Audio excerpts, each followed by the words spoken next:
Hi, and welcome to the first ever episode of Economics Law, a podcast discussing key economic issues and institutions in Singapore. Ever wondered about the role of the National Trades Union Congress, NTUC, and the labour movement in Singapore protecting and uplifting workers?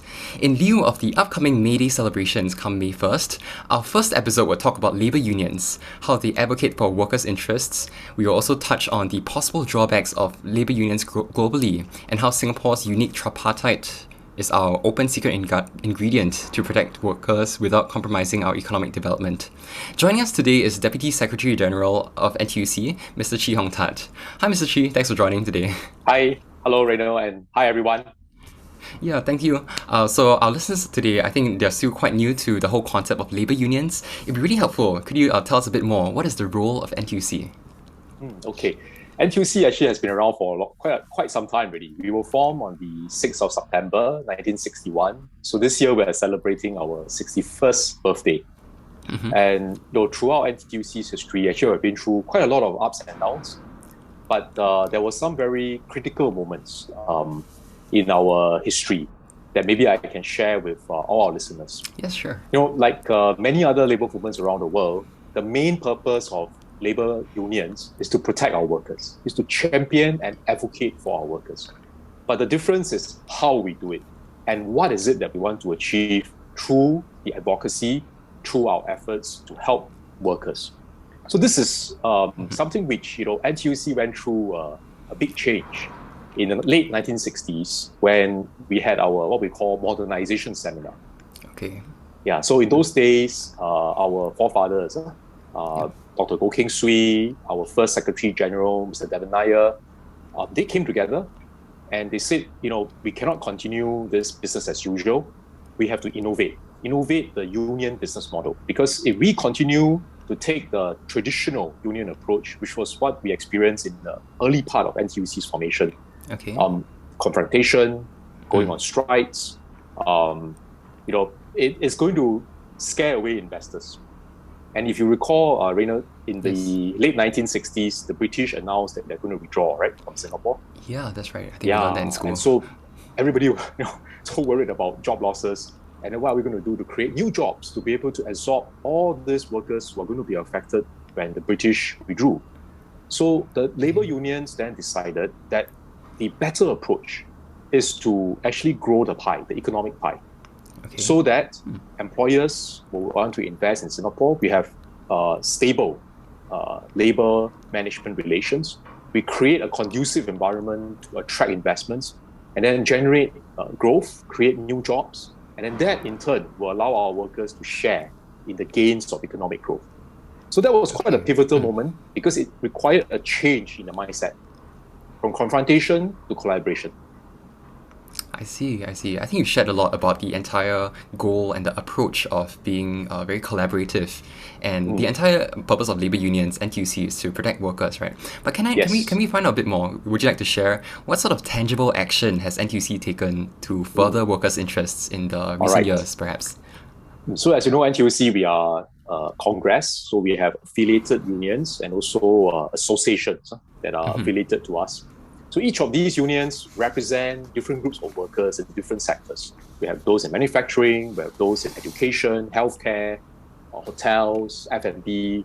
It is quite a wide range, covering different segments of the economy and representing different groups of workers. What I think is important, what is common, is that our trade unions will always be on the lookout for what can we do to improve the lives of our workers. Because you can see from my backdrop, every worker matters, and we believe that every worker can make a difference. But when the circumstances change, there will be an impact on our workers. I mean, retrenchments. These are not completely avoidable because some companies don't do well. They close down, right? So we don't think that we can help to protect every job, but we must help every worker. So the workers who are affected, how do we help them to transit to a new job? So when I came to NTUC, one specific example I can share with you is that we had a big retrenchment exercise in one of our unionized companies called Panasonic. They are still having quite a big presence in Singapore, but one part of your operations which deals with the production of certain manufacturing products, they couldn't compete with the factories that are in China and in Malaysia, because our costs for production, our labor costs, our land costs, electricity costs are higher compared to these other countries. Right, so we lost our competitive advantage there then. For the lower end manufacturing. Okay. Because the lower end manufacturing, they can do equally good product in China and Malaysia. We don't quite have a competitive advantage, right, on that front. Yeah, perhaps that's true. And because we are more expensive, we have to pay our workers higher wages, so our labor costs are higher. So as a result, they actually closed down their manufacturing facility here. And they have to release their workers in 2 batches. Almost 700 workers are affected. First batch already went through the retrenchment. Another batch coming up later this year. So what we then do is we went in, talked to the management, together with the government agencies, in this case EDB, and make sure that first, the retrenchment terms and conditions are fair to the workers. So they are given a proper package, depending on the years of service. We make sure that they are adequately and fairly compensated for the retrenchment. But second and importantly is also to help those who want to continue working to be able to find a new job. And this may require some training as well, because you can't assume that when they move from their current job to the new job, it will be a perfect fit. Oh, right? That's true. We learned about there may be some skills gap. Frictional so that's unemployment. Where we have to come in. Exactly. Yeah. So that's where we have to come in to identify, what are the new skills that they need? How do we help them to be able to do the transition? So I understand NTUC has this NTUC Learning Hub, which kind of fulfills the role of the educator, of helping workers upskill. Training provider. Training provider. Yes, that's right. Yes. Training provider. We have a few entities. So besides our trade unions, which will be, of course, at the front line, we also have supporting entities within the NTUC family. You mentioned Learning Hub. They provide training, both online and also classroom training. What they do is they have some of their in-house trainers, but actually the larger group of trainers are actually people from outside. So they contract these professional trainers, or they work with institutes of higher learning. They work with some of the external training providers to run a series of courses based on what we think workers will need to be job ready. Then there's another entity within NTUC that plays an important role here, which is E2I. E2I does job matching. So they will look for where are the job vacancies. They will look at who are the people looking for a job. They will do career counseling and coaching. They will identify how do I match the job seeker to the jobs. Now, this sounds very simple in theory, but in practice can be quite challenging because there are always mismatches in expectations and skills. But we try our best. Okay, I think you shared a lot about how the labour unions come into play when workers get retrenched, how we can protect workers' rights and help them find new jobs. But I think we also understand labour unions have a large role to play in bargaining for wages with the companies themselves. Please share with us a bit more about how NTUC does this. We have collective bargaining for some of the workers, not all, because you have to be what they call within scope. So in other words, if you go to a unionized company, some of the workers, typically those who are more junior in rank, will come under the collective agreement for collective bargaining. So what we do is we represent them collectively, and our unions, together with our colleagues from NTUC, will enter into a collective agreement with management on what are the salaries, what are the terms and conditions, the leave, the benefits, what is the increment, the bonus, and so on and so forth. Now, why is it that we don't do this for every worker? It's because for the more senior workers, actually they would not want to have collective bargaining. They would sometimes prefer to have a more individual package, customized to their own needs, personal to holder. So that's why we don't do this for the more senior people. We do this more for what we call the rank and file workers, the more junior PMETs. We do cover this within our collective agreement. And of course, we hope that over time, we are able to increase the scope of the coverage so that we can cover more workers.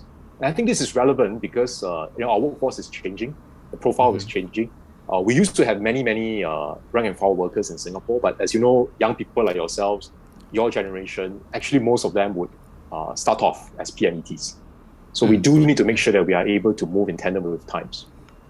Okay, I think we can discuss a bit more about the whole range of workers later. But now I want to talk about Yes. perhaps comparing Singapore's labour unions to the ones overseas. We All studied right. in school that sometimes labour unions can be harmful for economic growth when they are a bit too strong and they bargain for wage growth without any growth in productivity. So can I ask you, to what extent do labour unions that are doing such practices, how do they contribute to structural rigidities in the whole economy that might slow growth? Well, thanks for bringing up this very important point, Rina, because Mm, you are right. It is whether it is a positive force or a negative force, whether it is constructive or destructive, actually depends not so much on whether the trade unions are strong or not strong, but I think more right. importantly, how they see their role and what they want to achieve.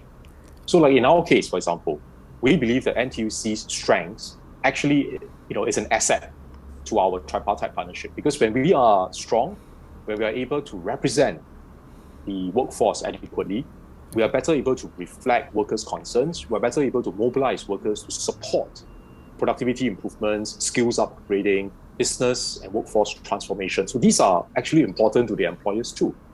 It's win-win for both the employer and for workers if we do it well. Now, the key is not so much whether we are strong or not strong. The key is actually what we do with our strength. Do we Okay, use yes. our strengths, our representation in a positive manner, in a constructive manner to achieve growth, to achieve gain sharing, or do we use it to block progress? So I mean, yeah, I don't want to name which country here, but I think Okay. you can find enough examples on the internet about Mm, labor movements around the world. Some I think are modeled more closely to what we want to do, going for collective growth, going for uh, gain sharing, enlarging the yes. pie, win-win. But there are Mm, also many that unfortunately go in the opposite direction. They block free trade. They stop companies from overseas from coming in. okay. They do not allow companies to bring in foreign workers Mm, because they want to protect local workers against foreign competition. Now, of course, we do need some protection for our companies, for our workers to yeah, ensure that's level very playing true. field, Mm, right? But if you are blocking free trade, you are blocking investments, you are blocking entry of foreign workers, you become inward looking. Actually, for a small economy like Singapore, we are doing ourselves harm. If we are disconnected from the global trading system, if no one wants to invest here, if you are unable to attract talent, actually a lot of jobs would flow elsewhere, and our people, our workers, would actually ultimately lose out. I So this see. is why Mm, I feel our labor movement needs to be progressive, needs to be forward-looking, and very importantly, to use our strengths to for help the country to progress, help our tripartite partners, government, employers to have win-win. So that is very important. And in the process of doing that, we build trust. We build trust with our tripartite partners. We also build trust with our workers because at the end, it's not just what we say; it's what we deliver. yes. You shared a lot about trust here, trust between Mm, the unions and employers, trust between the government too. I understand that in the global context, industrial action or a synonym for maybe strikes or perhaps yep. workers not wanting to work is done quite frequently. So can I ask, why is that approach not really taken in Singapore? I understand strikes are a bit disruptive, but they can also be a show of strength, shows that the unions are serious about raising the wages of workers. Mm. Well, we have done one strike in Singapore before, organized by NTUC when Mr. Ong Teng Cheong was the Secretary General. This was in the 1980s. It was an American company. So we organized a strike. But, Reina, I Yes. see industrial action or strikes as uh, like a nuclear option, right? For Okay. the unions, this is a power that we want to retain, we want to keep in case we really need to deal with very egregious employers and it's a very difficult situation. We still want to retain this power to be able to organize strikes. However, because it's, as I said, a nuclear option, we don't Yes. want to use it too freely, and really it's a last resort. It's like, Oh, bo okay. pian, then you do this. If you Yeah. can avoid this, actually a better way is to resolve differences and disagreements through negotiation. And you know why? Okay. Because we need to work together. This is not a one-off transaction. You don't want to win the Yes. battle, lose the war, right? So if you carry out strikes, yes, you may end up teaching the employer a lesson, you sabotage his operation, you may feel very shocked for a short while. But when the employer then decide to pull out of Singapore, the jobs will be gone. So we got to think long term and don't, as I say, win the battle, lose the war. So how do we protect workers? How do we protect workers even if we don't go on strike? Actually, between the nuclear option of going on strike and doing nothing, actually there are many, many intermediate steps that we can take before you reach that sort of more drastic last resort, right? So for a start, if we have a dispute, if we have some grievances that our workers surface to us, they were not fairly treated, they felt that the company has been not sharing the gains with them fairly, we can raise it with the company. And because we have a relationship with management and with support from the Ministry of Manpower, we are better able to represent the workers collectively, to reflect their voice in a more effective manner, have a conversation with management. And, very often when we step in, management will also escalate to the more senior levels. And, both sides coming together, most of the time, we can find some compromise, we can find a win-win way forward for both parties. So that's most of the time is like that. So you don't have to resort to the industrial action to resolve disputes. Now, if you can't resolve, and there are cases where they disagree, we disagree, they don't want to compromise. Scenario. Yes, so for a while it may be going back and forth, and then rather than let it get stuck as a stalemate, we actually can refer these to MOM, and MOM can then step in through arbitration to be able to help resolve the matter. And again, in our case, because there's trust, employers do trust MOM to be fair, to be even-handed. Employers also trust unions to be reasonable, to be fair. We, of course, would trust government and trust employers also to be fair. So because of that trust amongst the tripartite partners, we can resolve many, many disagreements, disputes, actually in a constructive and forward-looking manner. We still need to work together, as I said. So even after you resolve the confrontation, the dispute, you still want to remain partners and friends, because we still need to work together. Don't dare face, right? If we can help it. But as I said, this doesn't mean that we are soft. It doesn't mean that we are afraid of a fight. But it's like SAF. We are ready to defend Singapore, but it doesn't mean that we like to pick a fight unnecessarily. But sometimes you do need to make sure that your capabilities are there. You do need to make sure that you are battle ready, so that the best way to avoid a fight is that people know that you're battle ready. I see. I think that's something this is quite new to me, and I think many of our listeners too. Right. So I think you explained the reason why we take such a cooperative tripartite approach is because of how our Singapore economy works. It's very dependent on overseas businesses. It's very open, so we need to always maintain that friendship, that relationship with businesses to make sure that the jobs still stay here. And I know. And if I may just maybe elaborate a little bit, just at the end of the day, we got to ask ourselves what would be in the best interest of our workers. Because if we believe that every worker matters and we want to improve their lives, then we got to ask ourselves: is it the rhetoric, is it chanting of slogans that will help them, or is it actually giving them the positive outcomes, better jobs, higher wages, better welfare, better work prospects? What is it that will really benefit them? And our view is that actually actions speak louder than words are, and we should focus on outcomes. We should focus on actually what we can do for our workers. That is more important. It may not necessarily be the conventional approach that other unions take. So they may have a different approach from us, but it's okay. At the end of the day, the test is what we deliver to our workers, whether we improve their lives, whether we actually offer them protection, and whether we uplift our low-wage workers, their skills, their productivity, their earnings. That is what really matters. So it doesn't matter if the cat is black or white, as long as it catches mice. Yes, I think that's one good way to put it. Okay. Can you share a bit more? I know tripartism has had its hand in many different small little organizations or wage-related topics in Singapore. Can you talk about maybe the PWM or National Wage Council? How does the NTUC play a role in these organizations? Okay, maybe I start with PWM or progressive wage model. Yes. Yeah, this is actually an innovation from NTUC.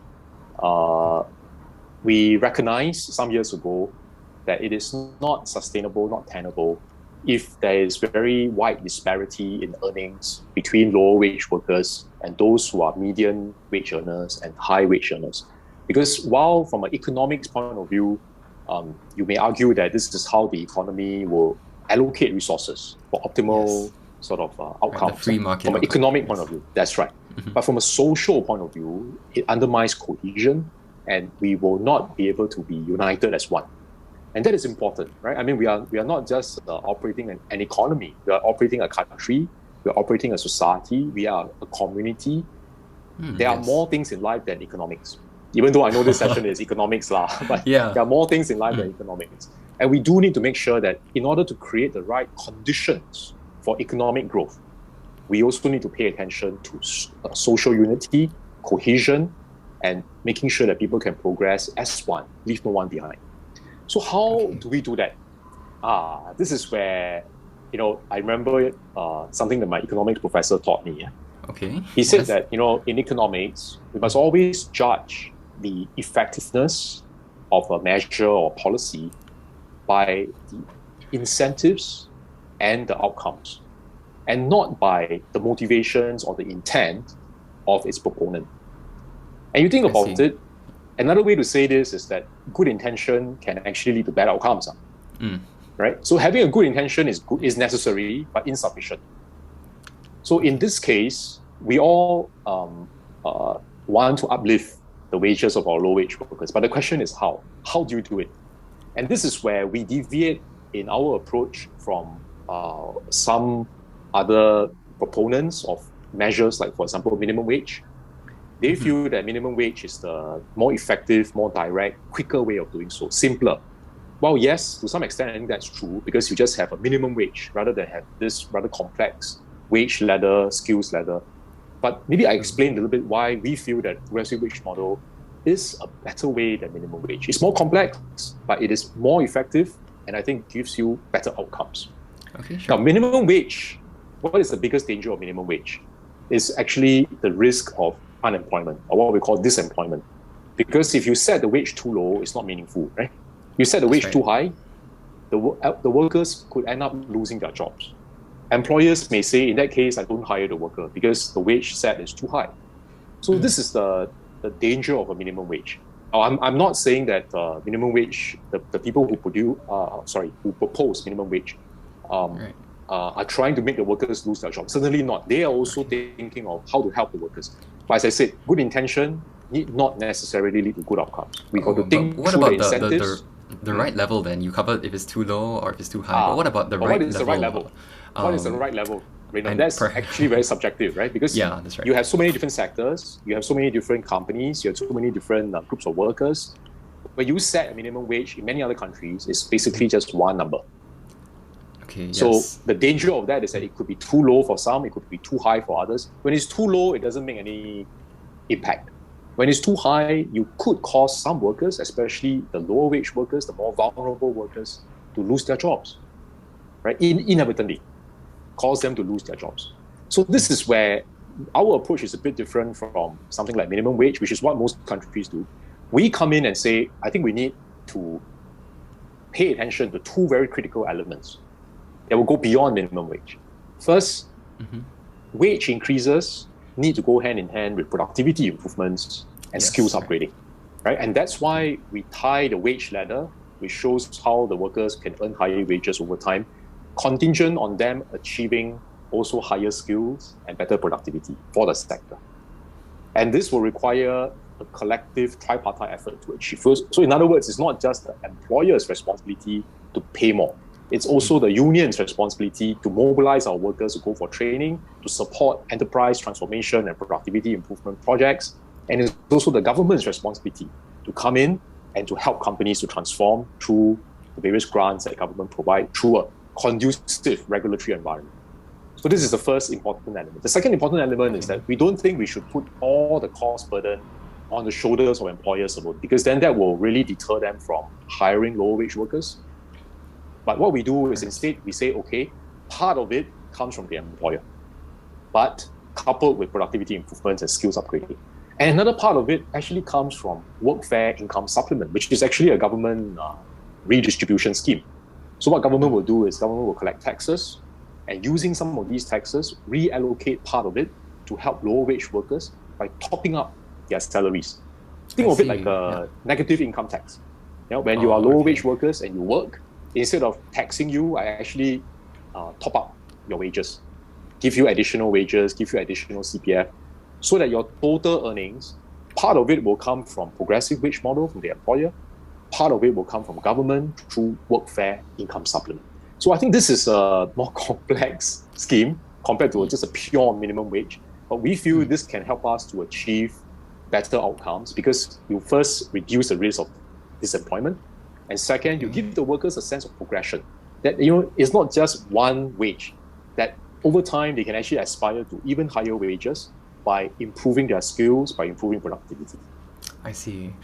There's a lot you mentioned there. I think something which really caught my attention was how you said, not everything is about economics. I think the government, when running an economy, it looks at the macroeconomic goals like economic growth, low unemployment, price stability. But there's also the microeconomic ones like efficiency and equity. Very importantly here, that's right. What makes the whole society stable, conducive for businesses and growth. So I mentioned, you mentioned how the PWM is perhaps the ideal model. So far it's the best model that we had so far because it attaches wage growth to the tripartite effort to raise productivity, even though that might come at some higher administrative costs, would you say?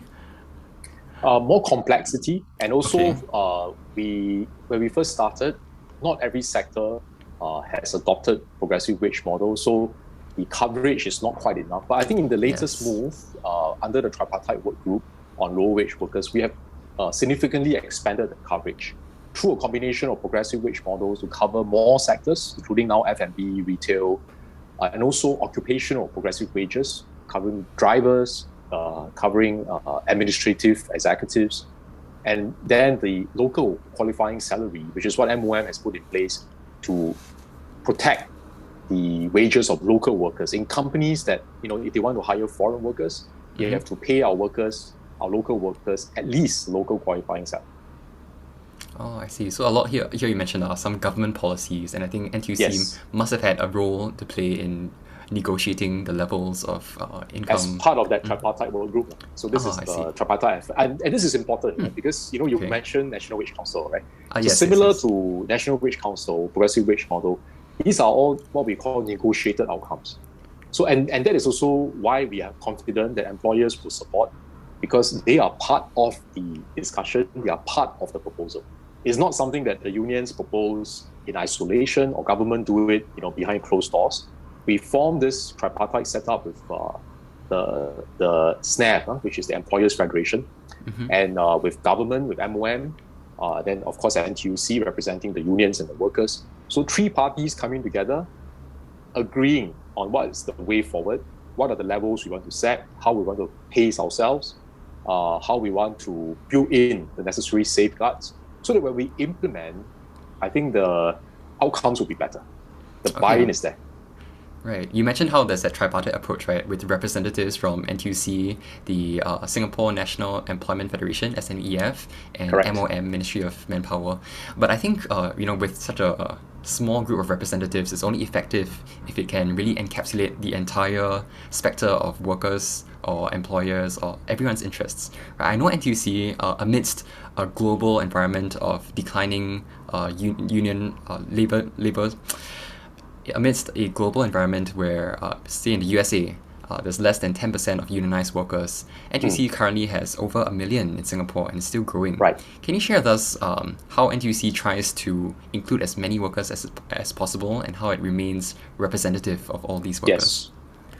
No, Rainer, I want to be quite upfront and say that the pressures that are facing labor unions overseas in terms of declining relevance, declining membership, we are not immune to that. Okay. Because, we have to be very clear about this. These are trends which can also affect Singapore, can also affect NTUC. And if it happens, it will undermine tripartism, which is an important pillar in our society. So how do we avoid that? I think there are two interrelated, I would say, priorities for NTUC. One is, of course, we got to make sure that we remain relevant. We got to move in tandem with times. Don't forget what our core mission is, but got to evolve based on the changing needs of employers, of workers, younger workers, newer groups of workers, newer types of companies. If we stay static and we fight yesterday's war, I don't think we're going to benefit our workers very much, and therefore we will lose relevance. We're going to lose relevance also with our tripartite partners, because they say increasingly you are not really adding value. Right? So I think we've got to be very, very clear-headed about that never assume that our role, our relevance will always be there. We got to spur ourselves to transform our thinking, our business model, just as what our forefathers have done. I share with you two examples, right? The modernization seminar was actually an innovation, change of perspective, right? Progressive wage model was also, I think, another shift in the way we innovate based on the existing idea of minimum wage, how to make it better. So these are all different ways in which we demonstrate how labor movement, how NTUC can stay relevant, can add value. And we must continue to look for these areas. Is it to help tripartite partners, employers, government with economic transformation? This is one of the priorities for us now, right? Is it to help workers with skills upgrading to do it better? And skills upgrading is not just about going for training full stop. It's going for training in what areas? What do you train in that will give you better employability and better protection against future changes? We believe lifelong learning is important, but lifelong learning, learn what?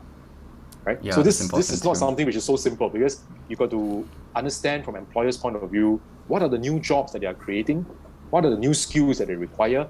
And then how do we get our workers to, some instances, even move out of their comfort zone to try something that they have not been taking on previously, but are important for them to stay relevant, to stay employable in the future. So I would say that is one big priority for NTUC, how to safeguard our value add, our relevance to our key stakeholders, and especially our workers. And linked to that is then how do we grow our membership?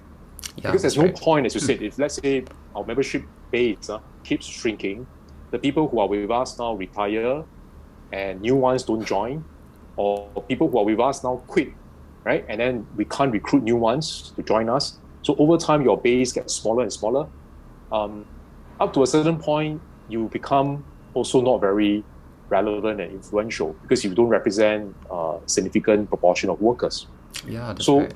I think we need to pay attention to that too.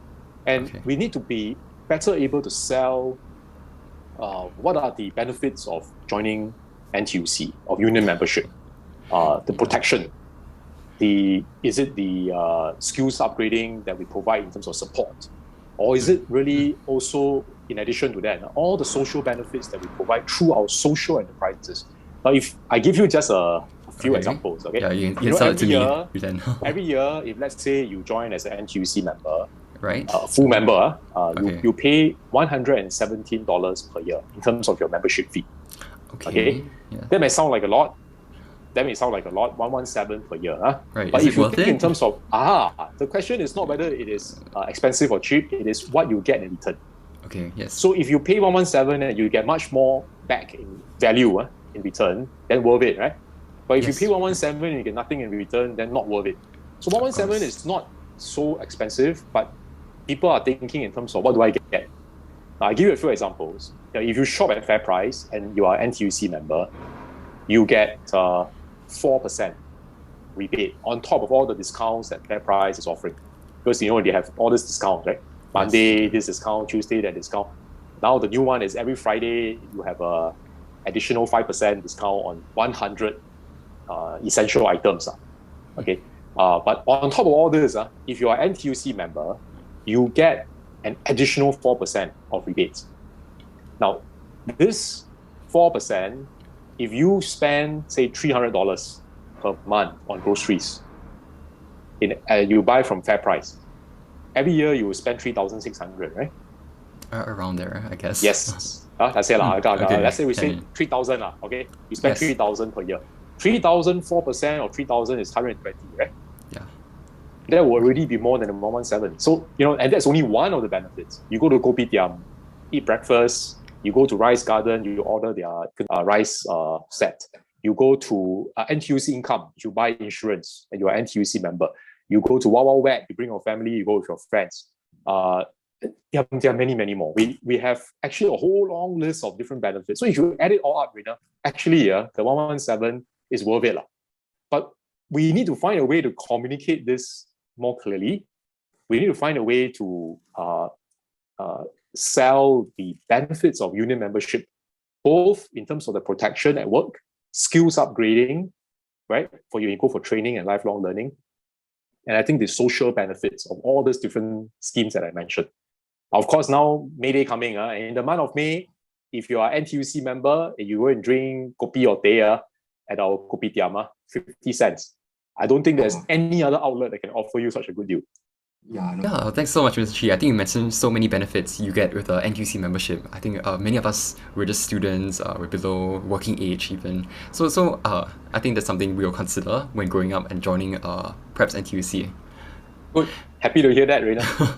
Yeah, in the meantime, you maybe can, if your parents are not yet union members, you can ask your parents whether they want to join, and then you can get to enjoy the benefits too as a family. Oh, that's right. I think that's something for you guys to consider, definitely. Okay. I think as we come to a close for this podcast, can I invite you, Mr. Chee, to share how can really this labor union, NTUC, how can it help Singapore chart its way forward to the in the next 10 to 20 years and stay competitive as an economy? Thank you. Maybe I can share one quote from Mr. Lee Kuan Yew when he spoke about labor unions and workers. So Mr. Lee Kuan Yew said this, and I quote, "It is in the interests of the workers and their unions that we must strive for growth and development." In other words, growth is meaningless unless it is shared by the workers, unquote.